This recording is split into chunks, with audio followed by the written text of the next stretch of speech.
മദിരാശി സിനിമയെക്കുറിച്ച് ഞാൻ റിവ്യൂ ചെയ്തിട്ട് ചാനലിൽ അപ്ലോഡ് ചെയ്തിട്ടുണ്ടായിരുന്നു.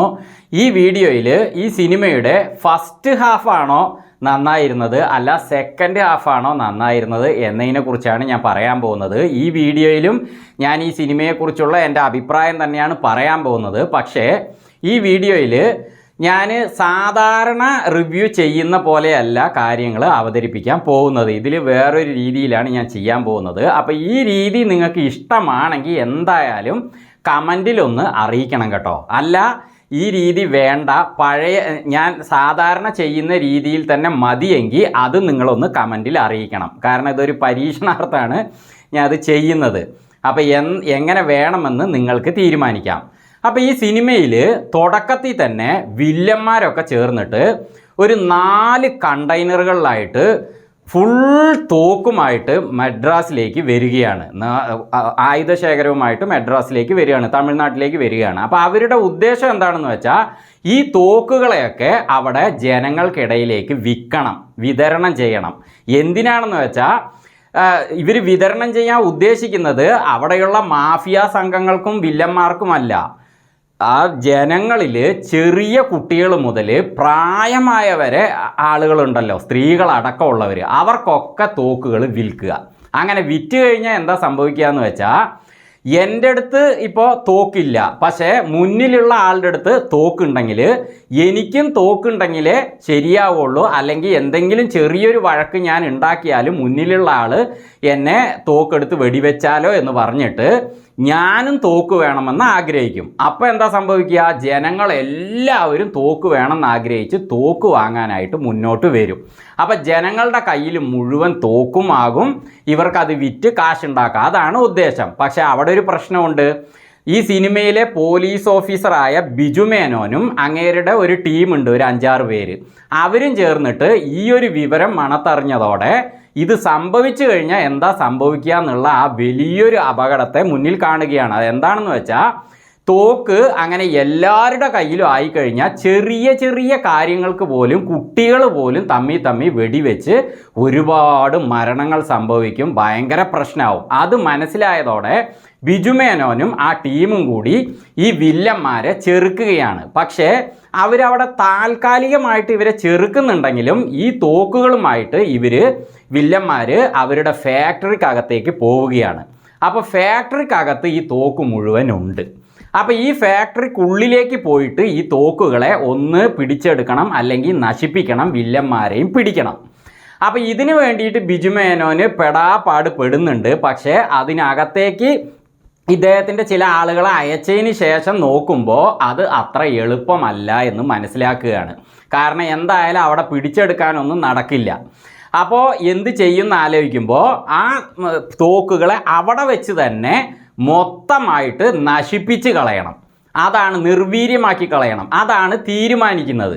പക്ഷേ അങ്ങനെ ചെയ്യുമ്പോൾ അവിടെ ഒരു പ്രശ്നമുണ്ട്. ആ ഫാക്ടറി മുഴുവൻ പെട്രോളിൻ്റെ ശേഖരമാണ്, പെട്രോളിൻ്റെ ഫാക്ടറിയാണ്. അപ്പോൾ അതിനകത്ത് പോയിട്ട് ചെറുതായി ഒന്ന് കത്തിച്ചാൽ പോലും, അങ്ങനെ നിർവീര്യമാക്കാൻ ശ്രമിച്ചാൽ പോലും ഈ നിർവീര്യമാക്കാൻ പോകുന്ന ആ ഓഫീസറില്ലേ, അയാൾ പൊട്ടിത്തെറിച്ച് ഇല്ലാതാവും. അപ്പോൾ ഒരു ചാവേറിനെ അതിനകത്തേക്ക് അയക്കാൻ പറ്റുള്ളൂ. ചാവേറ് പറഞ്ഞാൽ എന്തായാലും മരിക്കും, എന്നാലും ഈ തോക്കുകളെയൊക്കെ ഞാൻ നശിപ്പിക്കാം എന്ന് മുന്നോട്ട് വരുന്ന ഒരാളെ അതിനകത്തേക്ക് അയക്കാൻ പറ്റുള്ളൂ. അപ്പോൾ അങ്ങനെ ചിന്തിച്ച് ബിജുമേനോൻ ഇങ്ങനെ ഇരിക്കുന്ന സമയത്താണ് നമ്മുടെ സൂപ്പർ സ്റ്റാർ, ഇതിലത്തെ ഹീറോ ശിവകാർത്തികേയൻ ബിജുമേനോൻ്റെ മുമ്പിൽ പലതവണ സൂയിസൈഡിന് ശ്രമിച്ചുകൊണ്ട് മുന്നിൽ പെടുന്നത്.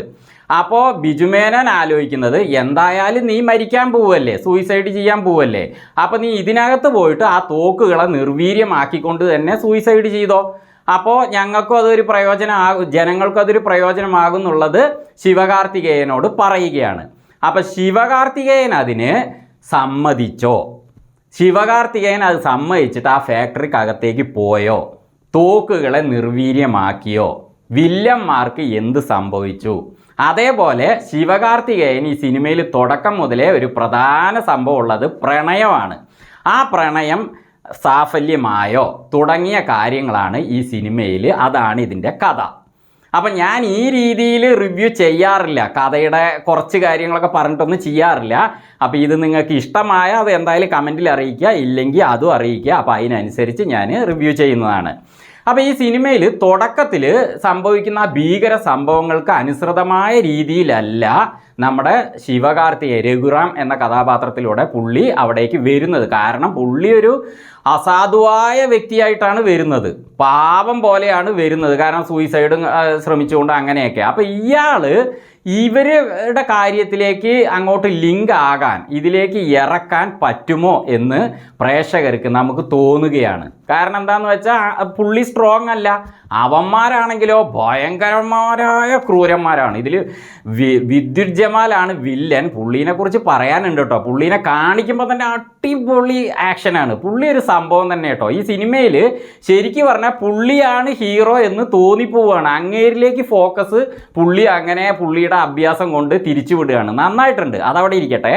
അപ്പോൾ ഇങ്ങനെ ഒരു ആളെ ഇവരുടെ മുന്നിലേക്ക് കൊണ്ടുപോയി കൊടുക്കുമ്പോൾ ഇവൻ പോയിട്ട് അവിടെ ഈ കാര്യങ്ങളൊക്കെ ചെയ്താൽ അവർ എന്തായാലും ഇത്രയും വില്ലന്മാരാണ്, പുള്ളിയെ നിഷ്പ്രയാസം ഇല്ലാതാക്കി കളയും എന്ന തോന്നലാണ് നമുക്ക് ഇടവേള വരെ ഉണ്ടാകുന്നത്.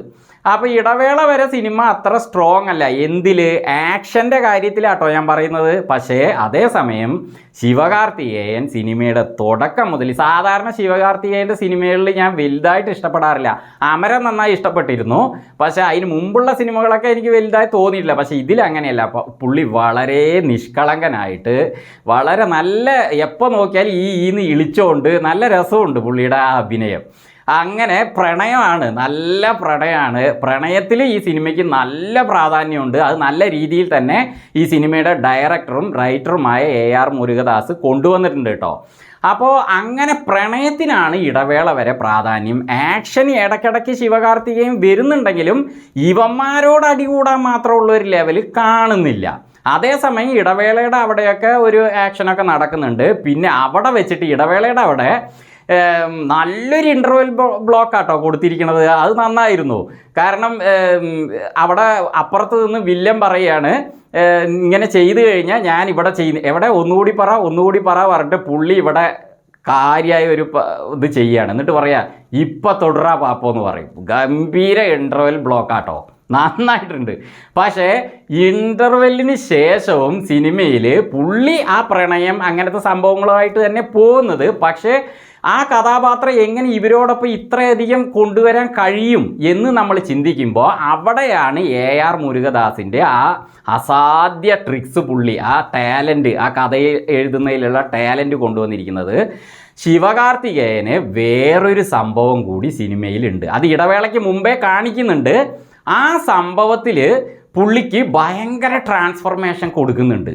ഇപ്പോൾ കുബേര എന്നൊരു സിനിമ വന്നിരുന്നല്ലോ ധനുഷിൻ്റെ, അതിലും സിനിമയുടെ തുടക്കത്തിൽ ഭയങ്കര സംഭവം കാണിച്ചിട്ട് പിന്നെ നോക്കിയാൽ ധനുഷ് ഒരു പിച്ചക്കാരനാണ്, ഭിക്ഷക്കാരനെ ഇതേപോലെ ചാവേറായിട്ട് ആ സിനിമയിൽ കൊണ്ടുവന്നിട്ട് സിനിമയുടെ അവസാനം വരെയും ധനുഷ് പിച്ചക്കാരനായിട്ട് തന്നെ ഇരിക്കുകയാണ്. ഒരു ആക്ഷനും ഇല്ല, ഒരു കുന്തവും ഇല്ലാതെ ഒരു തല്ലിപ്പൊളിപ്പടം. ഞാൻ ആ സിനിമയുടെ റിവ്യൂ ചെയ്തിട്ടുണ്ടായിരുന്നു. അതുപോലെ ആയി പോകുമോ എന്ന് ഞാൻ വിചാരിച്ചപ്പോൾ ഈ ഒരു ട്രാൻസ്ഫോർമേഷൻ കൊണ്ടുവന്നിട്ട് ശിവകാർത്തികേയൻ ഇടയ്ക്കിടയ്ക്ക് റൈസാവുകയാണ്.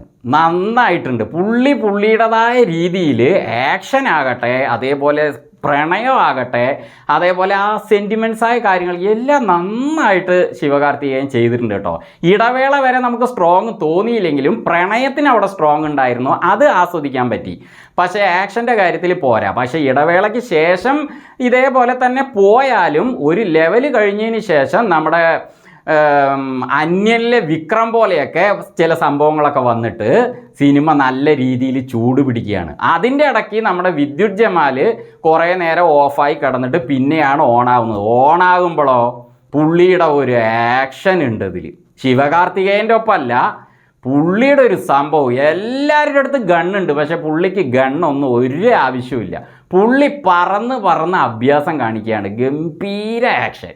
പുള്ളിയുടെ ആ ഓരോ ഫ്രെയിമും ഉണ്ടല്ലോ, അത് എടുക്കണമെങ്കിൽ തന്നെ ക്യാമറയും കൊണ്ട് പിന്നാലെ ഓടണം. അതുപോലെ ആക്ഷൻ വിദ്യുത് ജമാൽ ചെയ്തിട്ടുണ്ട് കേട്ടോ. അപ്പം ഞാൻ വിചാരിച്ചു ഇത്രയും ആക്ഷൻ ചെയ്യുന്ന വിദ്യുത് ജമാലിനോട് ശിവകാർത്തികേയൻ എന്ത് ചെയ്യുന്നു. പക്ഷേ രണ്ട് പേർക്കും ഈക്വൽ സംഭവങ്ങൾ കൊടുത്തിട്ടാണ് സിനിമയിൽ ബാക്കി കാര്യങ്ങൾ പോകുന്നത്.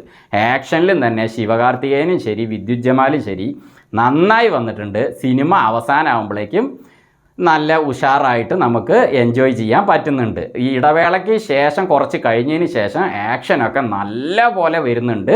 എന്തായാലും സിനിമ പ്രണയം കൊണ്ടും അതേപോലെ ഇടവേളയ്ക്ക് ശേഷം വരുന്ന ഗംഭീര ആക്ഷനുകൾ കൊണ്ടും അതേപോലെ ശിവകാർത്തികേയൻ്റെ നല്ല അഭിനയം കൊണ്ടും വിദ്യുത് ജമാലിൻ്റെ ആ സംഭവങ്ങൾ കൊണ്ടുമൊക്കെ നന്നായിട്ട് തന്നെയുണ്ട്. ഈ സിനിമയ്ക്ക് ഫാമിലി ആയിട്ട് തന്നെ പോയി ടിക്കറ്റ് എടുക്കാം.